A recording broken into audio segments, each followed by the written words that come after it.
ಎಲ್ರಿಗೂ ನಮಸ್ಕಾರ. Welcome back to mixed meal with Mahalakshmi YouTube channel. Mutton keema ಅಂದರೆ ತುಂಬ ಇಷ್ಟ, ಬಟ್ ಮಟನ್ ತಿನ್ನಲ್ಲ ಅನ್ನೋರು ಒಂದ್ಸಲ ಈ ಥರ ಚಿಕನ್ ಕೈಮಾ ಮಾಡ್ಕೊಂಡು ತಿಂದು ನೋಡಿ. ಟೇಸ್ಟ್ ಮಾತ್ರ ಅದ್ಭುತವಾಗಿರುತ್ತೆ. ನಾನು ತೋರಿಸೋ ಮೆಷರ್ಮೆಂಟಲ್ಲಿ ಮಾಡಿ ನೋಡಿ, ಪರ್ಫೆಕ್ಟಾಗಿ ಬರುತ್ತೆ. ಒಂದು ಕೈಮಾನು ಒಡೆಯೋದಿಲ್ಲ. ಹಾಗಾದರೆ ರೆಸಿಪಿ ಸ್ಟಾರ್ಟ್ ಮಾಡೋಣ ಬನ್ನಿ. ನಾನು ಸಪ್ರೇಟಾಗಿ ಕೈಮಾಗೆ ಅಂತ ಏನು ಚಿಕನ್ ತೊಗೊಂಡು ಬಂದಿರಲಿಲ್ಲ. ನಾರ್ಮಲಾಗಿ ಅರ್ಧ ಕೆ ಜಿ ಚಿಕನ್ ತೊಗೊಂಡು ಬಂದಿದ್ವಿ. 1/4 ಕೆ ಜಿ ಅಷ್ಟು ಬೋನ್ ಪೀಸಸ್ಸು, ವಿತೌಟ್ ಬೋನ್ಸ್ ಒಂದು 1/4 ಕೆ ಜಿ ಇದೆ. ಸೊ ವಿತೌಟ್ ಬೋನ್ ಅಂದರೆ ಒಂದು ಮೂಳೆ ಪೀಸು ಇಲ್ಲದೆ ಇರೋದನ್ನ ಬ್ರೆಡ್ ಆಗಿರುತ್ತೆ ನೋಡಿ, ಅದನ್ನು ತೊಗೊಂಡು ಇಟ್ಕೊತಾ ಇದ್ದೀನಿ. ಸೈಡಿಗಿಟ್ಟು ನೆಕ್ಸ್ಟು ಒಂದು ಮಸಾಲೆ ಆಡಿಸ್ಕೊಳ್ಳೋಣ ಸಾಂಬಾರಿಗೆ. ಗ್ಯಾಸ್ ಆನ್ ಮಾಡಿ ಕಡಾಯಿ ಇಟ್ಟು ಸ್ವಲ್ಪ ಎಣ್ಣೆ, ಒಂದು ಈರುಳ್ಳಿನ ಹಾಕಿ, 1 ಗೆಡ್ಡೆ ಬೆಳ್ಳುಳ್ಳಿ, 1 ಇಂಚಷ್ಟು ಶುಂಠಿ ಇದನ್ನು ಹಾಕಿ ಚೆನ್ನಾಗೆ ಫ್ರೈ ಮಾಡೋಣ. ಈರುಳ್ಳಿ ಲೈಟಾಗಿ ಫ್ರೈ ಆಗ್ತಾ ಇದ್ದಂಗೆ ಒಂದು ಟೊಮ್ಯಾಟೊ, ಮೀಡಿಯಮ್ ಸೈಜ್ದು ಒಂದು ಟೊಮ್ಯಾಟೊ ಹಾಕಿ ಚೆನ್ನಾಗೆ ಫ್ರೈ ಮಾಡಬೇಕು. ಟೊಮ್ಯಾಟೊ ಫುಲ್ಲು ಸಾಫ್ಟ್ ಆಗಂಟ ಲೋ ಫ್ಲೇಮಲ್ಲಿ ನೀಟಾಗಿ ಫ್ರೈ ಮಾಡ್ಕೊಳ್ಳೋಣ. ಇದು ಮಸಾಲೆ ರುಬ್ಬಿ ಮಾಡೋದ್ರಿಂದ ಒಂದು ಟೇಸ್ಟ್ ಬರುತ್ತೆ. ಒಬ್ಬೊಬ್ಬರು ಹಸಿದಾಗೆ ಹಾಕ್ತಾರೆ, ಅದು ಒಂಥರ ಟೇಸ್ಟ್ ಇರುತ್ತೆ. ಬಟ್ ಈ ಥರ ಮಸಾಲೆ ಎಲ್ಲ ಫ್ರೈ ಮಾಡಿ ಟೇಸ್ಟ್ ತುಂಬ ಚೆನ್ನಾಗಿರುತ್ತೆ. 1 ಕಪ್ ಆಗೋಷ್ಟು ತೆಂಗಿನಕಾಯಿ ತುರಿನೂ ಹಾಕಿ ಚೆನ್ನಾಗಿ ಫ್ರೈ ಮಾಡ್ಕೊತಾ ಇದ್ದೀನಿ. ಟೊಮೆಟೊ ಸಾಫ್ಟ್ ಆದಮೇಲೆ ನಿಮಗೆ ಗೊತ್ತಾಗುತ್ತಲ್ಲ, ಟೊಮೆಟೊ ಎಲ್ಲ ಫುಲ್ ಸಾಫ್ಟ್ ಆಗಿದೆ ಅನ್ನುವಾಗ ಫ್ಲೇಮ್ ಆಫ್ ಮಾಡಿ ತಣ್ಣಗಾಗೋಕ್ಕೆ ಬಿಡೋಣ. ತಣ್ಣಗಾಗೋಷ್ಟರಲ್ಲಿ ಈ ಕಡೆ ಬೋನ್ ಪೀಸಸ್ ಇಟ್ಕೊಂಡಿದ್ನಲ್ಲ, ಆ ಚಿಕನ್ನ ಫ್ರೈ ಮಾಡ್ಕೊತಾ ಇದ್ದೀನಿ. ಫಸ್ಟು ಒಂದು ಪ್ಯಾನ್ ಇಟ್ಕೊಂಡು ಅದಕ್ಕೆ 2-3 ಟೇಬಲ್ ಸ್ಪೂನ್ ಆಯಿಲು, ಒಂದು ಮೀಡಿಯಮ್ ಸೈಜ್ದು ಈರುಳ್ಳಿ, ಸ್ವಲ್ಪ ಕಸ್ತೂರಿ ಮೆಂತ್ಯ ಇದ್ದರೆ ಹಾಕ್ಕೊಳ್ಳಿ, ಇಲ್ಲದೇ ಸ್ಕಿಪ್ ಮಾಡ್ಕೊಬೋದು.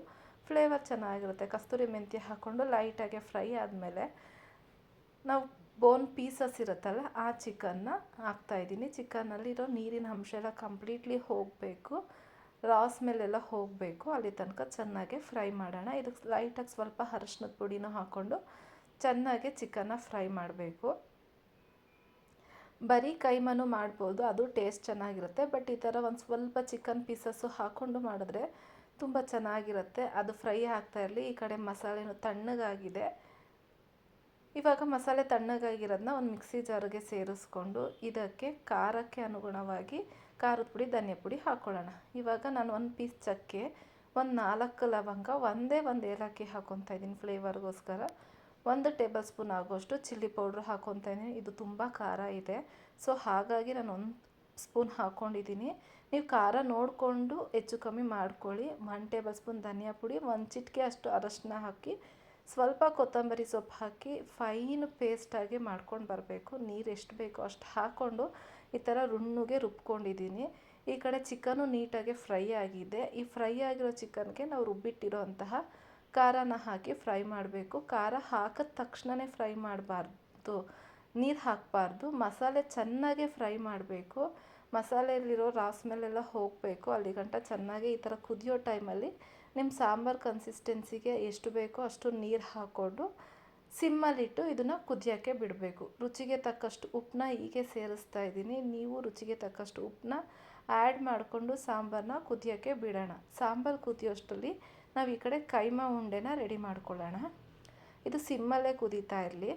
ನೆಕ್ಸ್ಟು ಕೈಮಾ ಉಂಡೆಗೆ ನಾನಿಲ್ಲಿ 1 ಕಪ್ ಆಗೋಷ್ಟು ಕಡಲೆಪಪ್ಪನ್ನ ಪೌಡ್ರ್ ಮಾಡಿ ಇಟ್ಕೊಳ್ಳಿ. ಇದು ಬೇಕಾಗುತ್ತೆ, ಸೊ ಪೌಡ್ರ್ ಮಾಡಿ ಇಟ್ಕೊಂಡಿದ್ದೀನಿ. ನೆಕ್ಸ್ಟು ಇನ್ನೊಂದು ಮಿಕ್ಸಿ ಜಾರ್ಗೆ ನಾವು ಎತ್ತಿಟ್ಟಿರೋ ಅಂತಹ ಚಿಕನ್ ಪೀಸ್ಗಳನ್ನ ಹಾಕ್ತಾಯಿದ್ದೀನಿ. ಮೂಳೆ ಎಲ್ಲೂ ಇರಬಾರ್ದು. ಸಾಫ್ಟಾಗಿರೋ ಚಿಕನ್ನ 1/4 ಕೆ ಜಿ ಅಷ್ಟಿದೆ. ಸೊ ಇದನ್ನು ಆನ್ ಆ್ಯಂಡ್ ಆಫ್ ಮಾಡಿ ಈ ಥರ ಮಾಡಿಟ್ಕೊಂಡಿದ್ದೀನಿ. ನೋಡ್ತಾ ಇದ್ದೀರಲ್ಲ, ಇಷ್ಟಾದರೆ ಸಾಕು.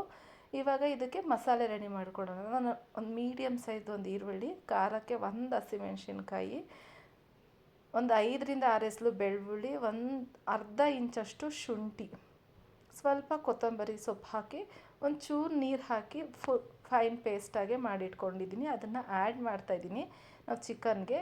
ಇದಕ್ಕೆ ನಾನು 1 ಮೊಟ್ಟೆನ ಆ್ಯಡ್ ಮಾಡ್ತಾಯಿದ್ದೀನಿ. 1/4 ಕೆ ಜಿಗಾದರೂ ಒಂದೇ ಮೊಟ್ಟೆ, ಅರ್ಧ ಕೆ ಜಿಗಾದರೂ ಒಂದೇ ಮೊಟ್ಟೆ ಹಾಕಿ ನೀವು ಖಾರಕ್ಕೆ ನೋಡಿ ಚಿಲ್ಲಿ ಪೌಡ್ರ್ ಹಾಕ್ಕೊಂಡು ಸ್ವಲ್ಪ ಅರಶಿನದ ಪುಡಿ, ರುಚಿಗೆ ತಕ್ಕಷ್ಟು ಉಪ್ಪು ಹಾಕಿ ನಾವು ಪೌಡ್ರ್ ಮಾಡಿಟ್ಟಿದ್ವಲ್ಲ ಕಡಲೆ ಪಪ್ಪುದು, ಅದನ್ನು ಒಂದು 2 ಸ್ಪೂನ್ ಹಾಕ್ಕೊತಾ ಇದ್ದೀನಿ. ಸಡನ್ನಾಗಿ ಎಲ್ಲ ಹಾಕಬೇಡಿ, ಸ್ವಲ್ಪನೇ ಹಾಕಿ ಕಲಿಸ್ಕೋಬೇಕು.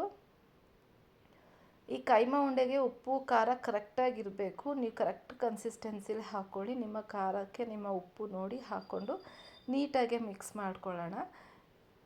ಬೈಂಡಿಂಗ್ ಆಗುತ್ತೆ ನೀಟಾಗೇ. ಮೊಟ್ಟೆ ಹಾಕೋದ್ರಿಂದ ಒಬ್ಬೊಬ್ಬರು ಮೊಟ್ಟೆನ ಸ್ಕಿಪ್ ಮಾಡ್ತಾರೆ, ಇದಕ್ಕೆ ಮೊಟ್ಟೆ ಹಾಕ್ಕೊಂಡ್ರೆ ಟೇಸ್ಟ್ ಚೆನ್ನಾಗಿರುತ್ತೆ ಮತ್ತು ಬೈಂಡಿಂಗ್ ಕರೆಕ್ಟಾಗೇ ಇರುತ್ತೆ. ನನಗೆ ಇನ್ನೊಂದು ಸ್ವಲ್ಪ ಕಡಲೆಪಪ್ಪು ಪೌಡ್ರು ಬೇಕು ಅನ್ನಿಸ್ತು, ಸೊ ಹಾಗಾಗಿ ಕಲಸಿ ಇಟ್ಕೊತಾ ಇದ್ದೀನಿ, ಕಲಿಸ್ತಾ ಇದ್ದೀನಿ, ನೋಡ್ತಾ ಇರ್ಬೋದು. ಇದಕ್ಕೆ ಬೇಕು ಅನ್ನೋರು ಸಣ್ಣದಾಗಿ ಕಟ್ ಮಾಡಿ ಈರುಳ್ಳಿ ಸಬ್ಬಕ್ಕಿ ಸೊಪ್ಪು ಹಾಕ್ಕೊಂಡು ತುಂಬ ಟೇಸ್ಟಿಯಾಗಿರುತ್ತೆ. ಇದನ್ನು ಜಸ್ಟ್ ಹಿಂಗೆ ಕಲಸಿ ಶಾಲೋ ಫ್ರೈ ಮಾಡಿದ್ರೂ ತುಂಬ ಟೇಸ್ಟಿಯಾಗೇ ಇರುತ್ತೆ. ನೋಡ್ತಾ ಇದ್ರಲ್ಲ, ಅದಕ್ಕೆ ಕಲಿಸ್ಕೊಂಡಿದ್ದೀನಿ. ತುಂಬ ಗಟ್ಟಿಗೂ ಇರಬಾರ್ದು, ತುಂಬ ತೆಳ್ಳಗೂ ಇರಬಾರ್ದು. ಇದೇ ಉಂಡೆ ಕಟ್ಟಿದ್ರೆ ನೀಟಾಗಿ ಕನ್ಸಿಸ್ಟೆನ್ಸಿ ಇರಬೇಕು. ಸೊ ಹಾಗಾಗಿ ಇದನ್ನು ಕಟ್ಟಿ ಎಲ್ಲ ಉಂಡೆಗಳನ್ನ ಈ ಥರ ಕಟ್ಟಿ ಇಟ್ಕೊಂಡಿದ್ದೀನಿ. ನೋಡ್ತಾ ಇರ್ಬೋದು ತುಂಬ ಸಾಫ್ಟಾಗೇ ಇದೆ, ಅಷ್ಟೊಂದು ಗಟ್ಟಿಯಾಗೇನಿಲ್ಲ. ಈ ಕಡೆ ಸಾಂಬಾರು ಕುದೀತಾ ಇರೋ ಸಾಂಬಾರಿಗೆ ನಾವು ಮಾಡಿಟ್ಟಿರೋಂಥ ಕೈಮಾನ ಹಾಕಿ ಓಪನ್ ಪ್ಯಾನಲ್ಲಿ ಒಂದು 15 ನಿಮಿಷ ಬೇಯಿಸ್ಕೊಂಡ್ರೆ ಸಾಕು. ಟೈಮ್ ಇಲ್ಲ ಅಂದವರು 1 ವಿಷಿಲ್ ಹೊಡೆಸ್ಕೊಂಡ್ರೆ ಸಾಕು. 1 ವಿಷಿಲ್ ಮೇಲೆ ಜಾಸ್ತಿ ಮಾಡ್ಕೊಬೇಡಿ, ಯಾಕಂದರೆ ಆಲ್ಮೋಸ್ಟ್ ಚಿಕನ್ ಎಲ್ಲ ಬೆಂದೋಗ್ಬಿಟ್ಟಿರುತ್ತೆ. ಸೊ ಹಾಗಾಗಿ ಇದು ಸಾಫ್ಟಾಗೇ ಇರುತ್ತಲ್ಲ, ಏನು ತುಂಬ ನೀವು ಕಡಲೆ ಪೌಡ್ರನ್ನ ಕಡಿಮೆ ಪ್ರಮಾಣದಲ್ಲಿ ಮಾಡಿ ಸಾಫ್ಟಾಗಿ ಕಲಿಸ್ಕೊಂಡ್ರೆ ಸಾಕಾಗುತ್ತೆ. ನೀವು ಕಡಲೆ ಪೌಡ್ರನ್ನ ಜಾಸ್ತಿ ಹಾಕಿ ಏನಾನ ಕಲಿಸ್ಕೊಂಡ್ರೆ ಉಂಡೆ ಎಲ್ಲ ಗಟ್ಟಿ ಆಗಿಬಿಡುತ್ತೆ. ಸ್ವಲ್ಪ ನೋಡಿ ಹಾಕ್ಕೊಂಡು ಕಲಿಸ್ಕೊಳ್ಳಿ. 1 ವಿಷಿಲ್ ಆಗಿ ಕಂಪ್ಲೀಟ್ಲಿ ಹೇರೋದ್ಮೇಲೆ ತೋರಿಸ್ತಾ ಇದ್ದೀನಿ. ಎಷ್ಟು ಚೆನ್ನಾಗಾಗಿತ್ತು ಅಂದರೆ ಕೈಮಾ ಉಂಡೆ ಎಲ್ಲೂ ಒಂದು ಉಂಡೆ ಹೊಡೆದಿರಲಿಲ್ಲ, ಅಷ್ಟು ಪರ್ಫೆಕ್ಟ್ ಆಗಿತ್ತು. ಐ ಹೋಪ್ ಈ ವಿಡಿಯೋ ಇಷ್ಟ ಆಗಿದೆ ಅಂದ್ಕೊತೀನಿ. ಇಷ್ಟ ಆಗಿರೋ ದಯವಿಟ್ಟು ಲೈಕ್ ಮಾಡಿ, ಶೇರ್ ಮಾಡಿ, ಕಮೆಂಟ್ ಮಾಡಿ. ಸಬ್ಸ್ಕ್ರೈಬ್ ಆಗಿಲ್ಲ ಅಂದರೆ ಪ್ಲೀಸ್ ನನ್ನ ಚಾನಲ್ನ ಸಬ್ಸ್ಕ್ರೈಬ್ ಮಾಡಿಕೊಂಡು ಹೊಸಬ್ರಿಗೆ ಸಪೋರ್ಟ್ ಮಾಡಿ ಅಂತ ಕೇಳ್ಕೊತಾ ಇದ್ದೀನಿ. ಇದೇ ಥರ ಸಿಂಪಲ್ ಆ್ಯಂಡ್ ಟೇಸ್ಟಿ ರೆಸಿಪಿಯೊಂದಿಗೆ ಮತ್ತೆ ಸಿಗ್ತೀನಿ. Thank you for watching. Keep supporting. Bye.